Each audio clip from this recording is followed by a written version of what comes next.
สบายดีจ้าสวัสดีค่ะทุกคนสวัสดีตอนเช้านะคะสวัสดีตอนเช้าวันที่20 พฤษภาเด้อพี่น้องเด้อ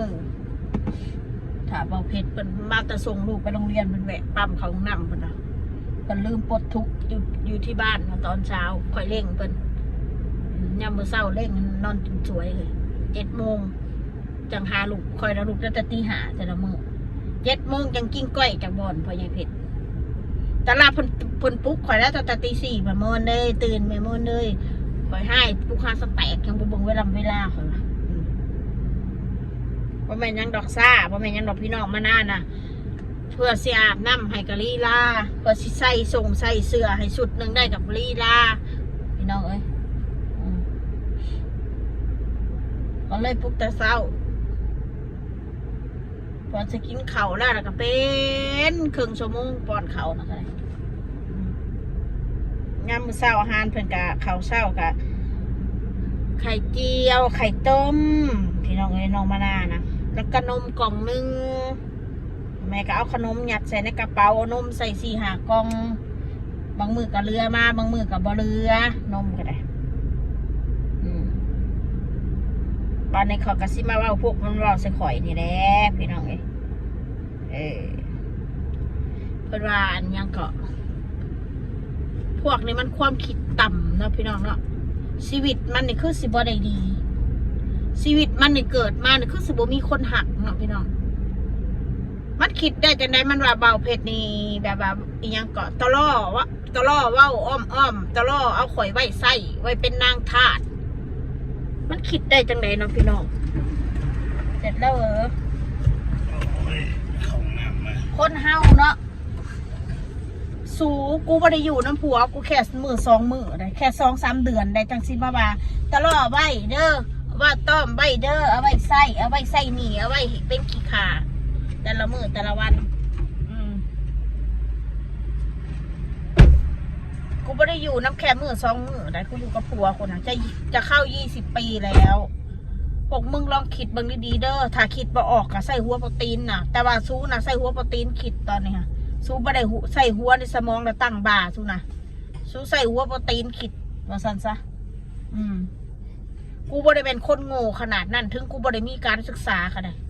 กูบ่ได้เป็นคนโง่เพราะกูสิบ่ฮู้ว่าผัวหักหรือผัวบ่หัก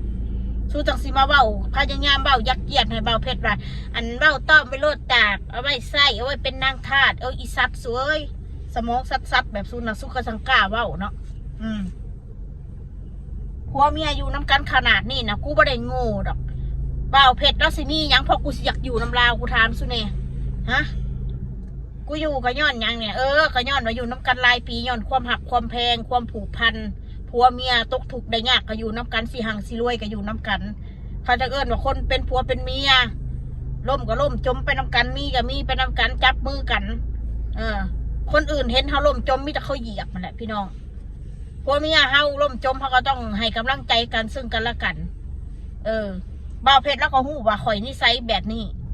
ข่อยเป็นคนใจห้อนแล้วสิมาใจห้อนใส่ข่อยอีกบ่ได้บ่ซั่นซะข่อยห้อนแล้วก็ต้องเย็นว่าซั่นซะ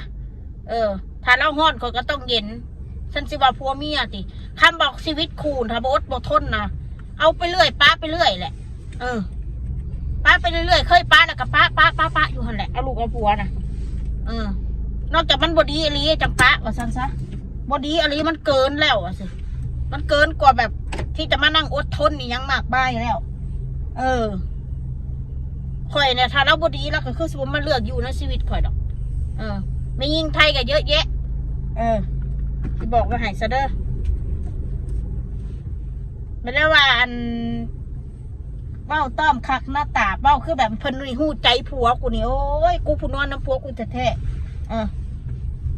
ชูนี่คือแบบหู้ใจผัวกูนี่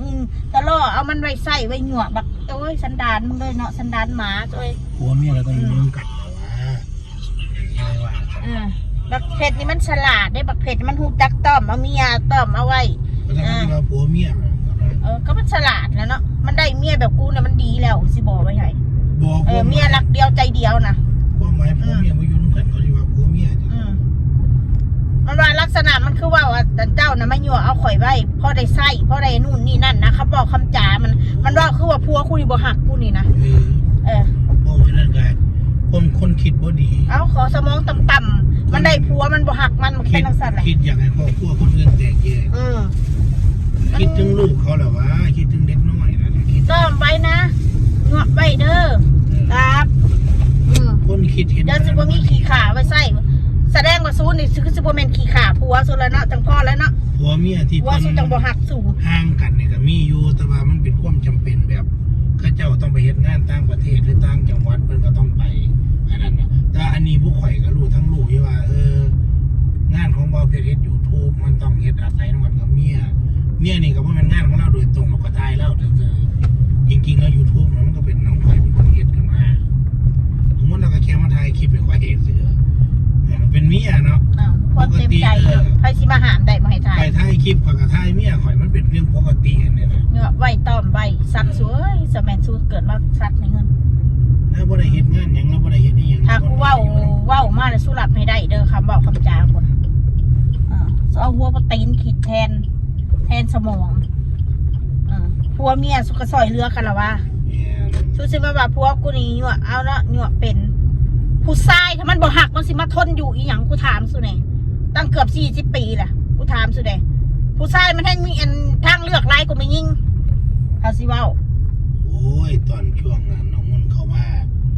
ข่อยก็มี2-3 คนก็ได้เห็นว่าคืออะไรพี่น้องเลยชะอ่อนคือกันเด้บ้านนี้ก็เลยคือว่าเลือกคนที่เขาเข้าใจเฮาพี่น้องเลยเลือกคนที่เขาแบบความสิจนนำเฮานะจนหรือทุกข์หรือสุขก็อยู่ร่วมกันกูเนี่ยคือว่าเป็นมีความอดทนสูงมากเลยนะคู่ชีวิตกูเนี่ยกูสิบอกไว้ให้นะถ้าเป็นคนอื่นนะเขาก็เลิกแล้วอันนี้กูทนเพื่อยังกูก็คือสำหรับพวกกูกับโบมีไผ่กูกับโบมีไผ่คืออัน FC เห็นอะไรพี่น้องเลยชีวิตมุกข่อยไม่ได้มีไผ่นะมีแค่คน2 คนเท่านั้นที่ว่าสู่กันมาดึงกันมาอยู่นี่ค่ะที่ถูกที่ยากก็อยู่น้ำกันคนเฮานะบ่แม่นเวลาถูกระพิษกันตีกันแตกแยกกันเฮาต้องจับมือกันเป็นผัวเป็นเมียคนอื่นเหยียบอะไรอย่าให้คนในครอบครัวอย่าเหยียบกันเองคนนอกมันเห็นยังเฮาบ่ได้ดอกสิบอกไว้ให้เฮาอย่าไปทำลายเจ้าของชีวิตคู่นี่ถ้ามีความอดทนก็คือยั่งยืนแหละสิบอกไว้ให้เด้อนอกจากผัวเหี้ยเมียเหี้ยแบบนี้กินเหล้าเมาสุราเล่นไพ่เล่นการพนันแบบนะได้เงินมากเขาบ่ยั่งเที่ยวผู้ยิ่งเที่ยวบาร์แบบนั้นถ้าป้าได้ป้าอย่ามาเลิกงานอยู่ในวงเหล้าป้าโลดแบบนะฮะบ่ได้ว่าอันนี้พวกกูมีมองตีมองใดเอามาขี้ข้านมองตี1ขี้ข้านมาจับจอบจับเสียมแต่คนเฮาการดุการมันแต่ละคนมันถนัดบ่คือกันดูผิดทางมึงก็ลองดูเลยดูผิดทางกูอยากว่าร้ายเด้อว่าสำเนียงคิดเอาถ้ามีสมองดูผิดทางก็คิดเอาโลดคนเฮานะเฮ็ดได้ก็ได้ถ้าเฮ็ดแล้วมันมีเงินนะเอิ้นคนเอาตัวรอดทำงานนะมีรายได้มีเงินก็ถือว่ามีสมองมีปัญญามีความคิดทำงานอะไรก็ได้ให้มันได้เงินนอกจากทำงานที่มันสุจริตอย่าไปคดโกงผู้ใดกินคนเฮามีรายได้มื้อละ200-300ถือว่ามีรายได้โอเคก็ถือว่าผ่าน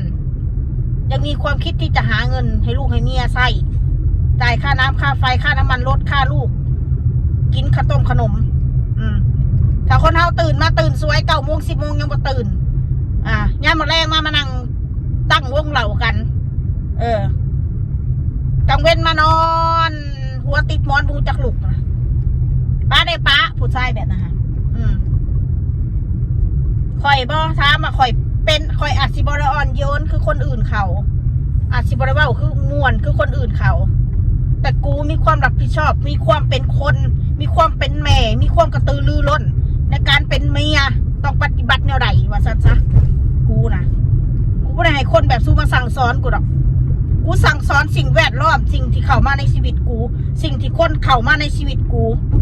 รู้ว่าคนเฮาเป็นอะไรเพียงแต่กูจะพูดไม่พูดแค่นั้นเองการที่กูไม่พูดไม่ใช่ว่ากูโง่ คือผัวกูนี่แหละปฏิบัติชูคือสู้เว้านะยั่วไว้ดีเนาะจังสั่นจังสี่กูบ่ได้โง่ถึงเป็นผัวกูสิอ้าปากไว้ยั่วกูไว้นะกูก็บ่ได้โง่กูอยู่เพราะความรักทุกวันนี้น่ะเพราะความห่วงใยสู้เข้าใจบ่มันมากกูผัวกูเมียกูกระบ่าวเพชรนะจำใส่กระโหลกเน่าๆของสู้ไว้เลยสู้บ่ต้องมายุบ่ต้องมาเว้าว่าผัวกูนะเนาะเมียไว้ดีนะนู่นนี่นั่นนะมีแต่ความคิดต่ำๆของสู้แหละเกิดมาบ่มีผัวหักนั่นแหละเอาปมได้ตัวเองมาเว้าซื้อบัญญัติมันเจ้าไปอยู่ลาวอีหลีมันก็หาว่าผิดกันแล้วไอ้เจ้านี้มันรอไปแนวนั้นเนี่ยบัดนี้ไม่ว่าอะไรกูนี้นังหนาพี่จะอะไรกูนี้เดี๋ยวกูเนี่ยละสิไรนี้ว่าเลี้ยงว่าเขามันรอไปแนวใหม่เนี่ยพี่น้องกันน้ำมันแต่เวลาพิษกันหลังกล้องนี่ตาเขียวตากูเขียวบ่บัดนี้ตากูเขียวบ่ว่ายังนะว่าคิดแน่เพราะว่ากูโมโหของขึ้นของเหี้ยเป็นอะไรชูนับได้ผัวบ่หักซูบ่เอาปมด้อยตัวเองมาเว้าบ่เห็นคนอื่นเขามีชีวิตคู่ที่มั่นยืนละกาอิจฉาบังเบียดผัวกูน่ะถึงกูปาไปแล้วเขาจะมีชีวิตกันน่าได้กับเรื่องของเขาแหละบัดบุดหนึ่งบัดบางคนก็ว่าเบาเพชรปลาแซลมอนไปได้ดอกแซลมอนปลาเบาเพชรไปได้ดอกแมนถูกต้องแต่สุกูก็บ่ได้มีความแอบแฝงว่าที่มาอยู่แบบเพื่ออย่างล่ะเพื่อเอาตัวรอดเพื่ออาศัยกันเพื่อใส่หนีใส่หนีกับใส่น้ำกันคือกูว่าเป็นละเดเมื่อวานนี่มีหนีกับหนีร่วมกันใช้ด้วยกันของใช้ทุกอย่างก็ใช้น้ำกันทำมาพัวกับเมียสิ่งที่ร่วมที่สุดที่สิ่งที่ร่วมกันน่ะมันบ่แมนบ้านมันบ่แมนรถมันบ่แมนหนีสิ่งต่างๆสิ่งที่ร่วมกันที่ต้องดูแลจนกว่าชีวิตจะหาไม่คือลูกเข้าใจบ่คือลูกเราต้องจับมือกันดูแลเขาเราต้องทำยังไงให้เขามีกินมีเสื้อผ้าใส่เข้าใจบ่มีการศึกษาที่ดีนั่นคือการผัวและเมียหาเงินเพื่อลูกบาทนี่ฮะเข้าใจบ่เรื่องสิ่งของต่างๆมันเป็นสมบัตินอกกายไม่ตายก็หาใหม่ได้ของแบบนะหาบ่ได้ก็อยู่แบบไม่มีไม่ต้องไปแข่งขันกับใครแข่งขันกับตัวเองคนอื่นเขาสิหังสิรวยปีหนึ่งเขาได้รถ2 คันปีนี้เขาได้เฮือน2 หลังกายอย่าไปสนใจเขาคนอื่นก็คือคนอื่นสิ่งที่เราดูแลกันได้ก็คือผัวและเมียและลูกเรานะทำเพื่อลูกแค่นั้นแหละจบสู้เข้าใจบ่ทำเพื่อลูกนะเฮ็ดอะไรสู้นะสารแน่เสือกเรื่องของกูเองนะกูนะจริงๆนะกูไม่อยากยุ่งด้วยซ้ำไปกับพวกคอมเมนต์เฮี้ยๆแบบนี้ค่ะนี่บอกแม่จะเด้อสิ่งที่ดูแลลูกตลอดชีวิตคือพ่อครับแม่จนกว่าเขาจะโตเป็นสาวเขาจะมีครอบครัวของเขาหมดภาระของพ่อแม่ที่ต้องดูแลเขาบัดนี้พ่อเขาใหญ่มาเติบโตมีงานมีการมีผัวเลี้ยงเขาหรือว่าเขาบ่เลี้ยงว่าเอาผัวหรือเขาจะเอาเมียหรือจะเอายังก็แล้วแต่เขาในชีวิตของเขาเขาใหญ่มากเขานึกถึงบุญคุณเขาให้พ่อให้แม่เขาผู้เป็นพ่อเป็นแม่ก็ดีใจบ่ให้แล้วก็แล้วไปบ่ต้องไปเรียกร้องอีกคนที่ดูแลพ่อแม่นะผู้ใดดูแลกับผู้นั้นก็ได้บุญก็ต้องไปหนึ่งกันการดูแลพ่อแม่นะที่บอกไว้ให้ซะมึงดูแลได้มึงก็ได้บุญมึงบ่ดูแลมึงก็ได้บาปแค่นั้นแหละท่านนี่แหละเด้ออธิบายไปกับซ้ำนั่นแหละคืออันเอื้อยละว่าเดี๋ยวเป็นถึกใจข่อยไรอธิบายให้ควายฟังน้องมนเฉพาะคนที่คอมเมนต์เด้อพี่น้องเขาก็เลยว่าภาพร่วมดอกอะไรซันนี่เด้อจ้าขอโทษหลายๆถ้าว่าบุมวนจ้าสวัสดีค่ะ